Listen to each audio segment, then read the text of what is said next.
let's move on from there. Let's talk about our featured issue here. I got an email a couple weeks ago asking about this episodic podcast. I've talked about episodic podcasting before, seasonal podcasting, because not everybody wants to do every single week. And there's a lot of podcasters out going, you better do every single week. You got to do it. No, you don't have to do it. You do a podcast that fits you, fits your lifestyle. Because you might have a 9-to-5 job that takes a lot of precedence over this podcast. You might have a family that takes a lot of precedence over this podcast. You might have other things to do. And you're trying to fit podcasting into there. And the reality is, not too many people create large episodic seasons. You have, the weekly shows like Samantha Bee, like John Oliver, like, stuff like that. Even those shows don't do 52 weeks a year, but they'll do a high volume show. You have like the Tonight Show and Late Night with Stephen Colbert, which is 5 nights a week. And so they do just a ton of shows, but they also have a lot of people helping them out. Jimmy Kimmel has a lot of people helping them out. One of them is a good friend of mine. So, and then you get to these other podcasts like the Adam Carolla podcast, like the stuff that's on Podcast One, stuff that's on, these big names that have these big shows. They are getting help from other people. Sometimes they build their own studio and they run their own equipment, and I give them props for that. But there are some podcasts where they simply walk into a room, sit down in front of a mic, have their topics either given to them to look over and strike through and say, I'm going to do this, not going to do this, going to do this, not going to do this, or they put it together. So there's many different ways that it can be done. And that's the key right there, is whatever you feel comfortable doing it. And so then they come out, and then there's advertising and all that other stuff. Seasonal podcast. Now, there are certain examples on a seasonal podcast. If you decide, okay, I want to do a podcast for Whiskey Tango, the TV show that just got canceled, or Game of Thrones. I'm going to do a podcast for Westworld. I'm going to do a podcast for Barry. Let's see what other shows are going to a Law and Order podcast, because they're entering the 21st season. NCIS, or in these TV shows. TV shows are usually anywhere from 10 to 24 episodes a year. So you have 10 to 24 weeks to talk about a show. And then you've got an off season, which is the remainder. So in 24 episodic season, you have 28 weeks that there's no show. So what do you talk about? Do you re-look at old episodes? Do you try and create fan theories? Do you do that? You can. You definitely can. You can definitely go past 24. You can definitely do 52. But sometimes you just want to do 20. Just a group. I'm going to get away from the TV show idea. Maybe you want to do 10 or 20 shows a year. In fact, my friend Norbert Davis just said, I'm getting back into creating media again. And he's doing something different. He had a podcast called the Totally Cool Tech Podcast at one time. Now he's got a thing called Norbert Makes. And he emailed me and he said, dude, I don't want to do this every single week. And it's like, that's all well and good, because you can do it not every single week. So how do you do that? Well, let's go through a list of things that you want to think of when you create a seasonal show. First of all, figure out how many episodes you're going to do in the season. Good idea is to at least do 12 to 24, because then that'll take up a good quarter of the year, quarter to half of the year. And you could definitely do 12 episodes in the winter and 12 episodes in the fall, just like they do with the TV show or anything like that. Or you could just drop them all like at once, like Netflix does, and have some people do some major binge listening. If you've got an episode, if you got something like Serial going on, yeah, that would be kind of cool. But then also weekly for the next 10 weeks, you can definitely do that as well. But figure out what you're going to do. Put down your time schedule as best as you can, and maybe that might change every now and then. Think of, even TV shows will put together a schedule. Okay, we'll have a new episode this week, this week, this week, and this week. And then a few weeks down the road, somebody says, oh, the playoffs are going to be extended to Game 7, and you might get bumped. So they say, okay, well, let's just move the schedule down a couple weeks. So it's definitely have a sliding scale, but have the idea of how many episodes you're going to do, and then put the plan to it. So the first thing I always tell people when it comes to episodic content like that is to talk to your audience.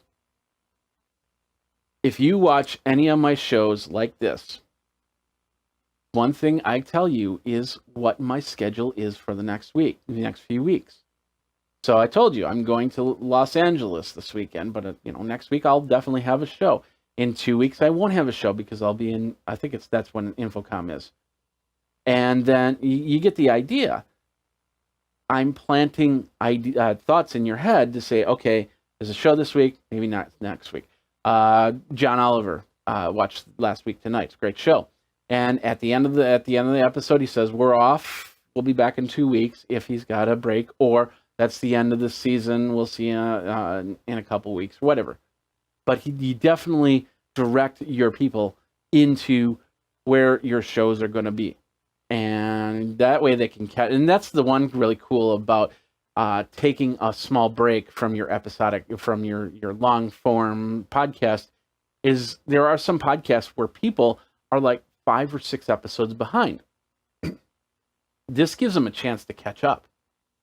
And you want them to catch up because if they get too far behind, they might drop off. So, all right. A good contact list that does not spam. If you're collecting people's emails, go a Facebook page or something like that. Just post. Just say, hey, this is the upcoming schedule for shows, or hey, got to take a week off, or I'm sick, or whatever. Keeping them in the loop so you can talk to your audience. That's the key right there. Some people frown upon ads, but I'm a proponent of throwing a few dollars behind your show. If you've got a seasonal episodic show, let's go back to the TV thing. Let's Barry just got finalized, so there's going to be another season of Barry, so that's why I'm using that. Ray Donovan's coming up. So you want people to kind of know what's going on. So you ramp things back up. So you start talking to your audience. And you say, hey, I'm going to start the next Ray Donovan unofficial podcast episode. It's coming up very soon. Tell all your friends and stuff like that. Create, maybe if you're on Facebook with your group, maybe create a Facebook ad and put like $20 on it or something like that. Just kind of get some interest around. Yeah, you don't have the thousands of dollars that some of these big name studios have, but even $100 can go a very long way to get new people into your show, and that's key right there. You can definitely do snippets. Like for instance with How to Podcast, this segment right here is going to be cut, and then it's going to be put up on my YouTube channel. And now, then, of course, that's more of during the week, the same thing as you go. But you can definitely create other clips. And then during the off season, you can play it and say, hey, we're returning back on this date, so don't forget. If you have some knowledge on how to do that in video, you can do that. If you put it on Facebook and you just put in a line saying, hey, the show returns back on July 10th. So mark that on your calendars. And then talk to your audience about it, and go from there. So, conventional TV and radio have been doing it for so many years. They know what they're doing, and they get into the social space as well, so they know what they're doing there. Just see what they're doing, and see if you can repeat it. Because why reinvent the wheel when there's one down the street, and you can get it for cheap? Don't gun and run post. And that's one of the things that I find a lot of people like to do. And it bothers me, especially when I have a community that I want to be very unique. And then somebody comes across and posts on this community, copies and pastes on another community, copies and pastes on another community. You're not going to get, first of all, you're not going to get your answers, because I'm on multiple communities. Other people are going to be on multiple communities. And if I feel a little bit annoyed with that tactic, other people are as well. So whenever I post from community to community and I still have to ask the same question, I try to give the community their own post and work it from there and use it. It's kind of like getting those form emails where the programmed where it puts in your name forgets to put your name in, or puts the wrong name in. I just got one that had the wrong name on it. And it's like, dude, if you're not going to get my name right, I'm not going to talk to you, because I know this is a form letter. So don't gun and run posts saying, hey, I'm coming back July 10th with this show. Give those people a reason why. And that's more of the fact of, getting involved in the community. And if somebody asks the question, definitely, yeah, I'm going to have my podcast come back on July 10th. Come watch it or come listen to it, and go from there.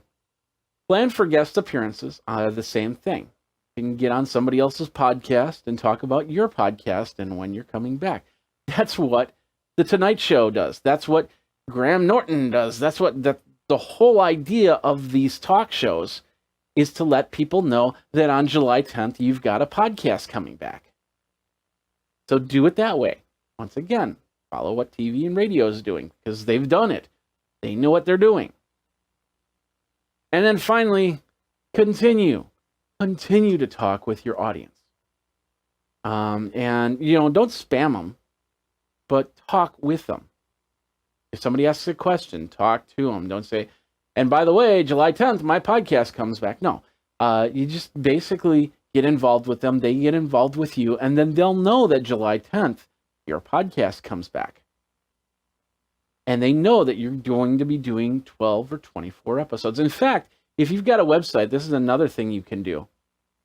Create a page with the season and say, season 13 of this show, and have an episode list. You don't have to have titles in it or anything like that.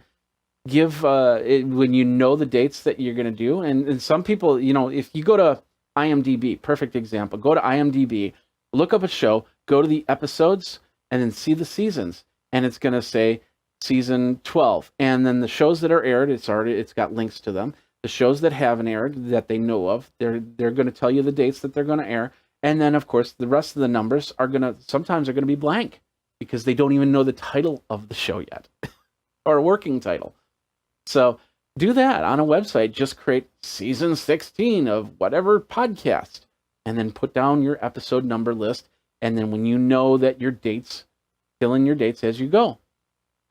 And I wouldn't suggest doing it as a calendar.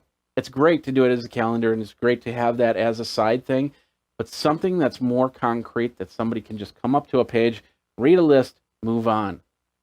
I think that will work a lot better than putting up a calendar and saying, look at this bunch of boxes.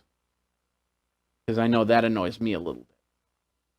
So anyway, to wrap this all up, you talk to your audience, let them know what's going on, give them places that they can go to find out, hey, when's the next season going to start?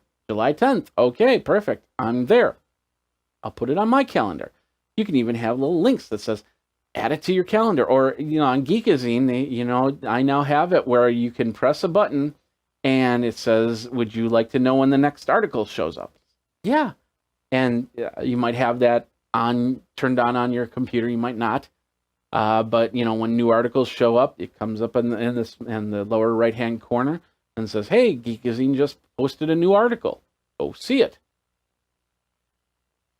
And, give them the opportunity to get the information, not for you to spam the information. Talk to your audience, talk to your people, make sure that they're very comfortable and they understand that July 10th is when your podcast starts, or whatever date it is. That's it. Got any questions on that? Let me know. Contact me over at Geekazine or on this Facebook, this nice little How to Podcast Facebook page. Yeah, we can go over. You can definitely come over here. It won't blink like this has been doing. Just like that. So you can go over there and you can check it all out. How to Podcast and ask your questions. And that I do shows on Wednesdays, so you can come and watch it. I do have How to Podcast on iTunes. I got the links in the show notes. And of course, I tell you, next week I'm going to have a show. 2 weeks might not have a show. So you'll know in advance what's going on. Even if you forget it, at least I've told you. And that's the key right there. Anyway, got any questions? Once again, you can find me over at... That again. There we go. You can find me over at Geekazine, Think Magazine, Put in a Geek. And of course, I'm on the Facebooks, I'm on the Twitters, I'm on the Instagrams, I'm on the YouTubes, youtube.com/Geekazine, twitch.tv/Geekazine. Think Magazine, Put in a Geek. You got me, you got it all. And of course, right here is a nice little QR code that you can use that to get on and go to where you need to go. So anyway, I hope you have a great week. And we'll see you next week. If you have any topics that you want me to talk about, please let me know. I'm building a topic board as we speak, so we have a little bit more structure on what's gonna be talked about next week, more than just news. And if you like the background music that I've been playing, let's start that back up again. If you like the background that's been playing, let me know. You can definitely download it. That link is in the show notes. And of course, if you want to support the show, you want to check out this Zoom H3 VR microphone, definitely do that through the link, and that will I'll definitely get some accreditation for it. So that's it for this week. Thanks a lot for watching. We'll see you next week. Until then, you guys geek out and podcast on. Take care, folks.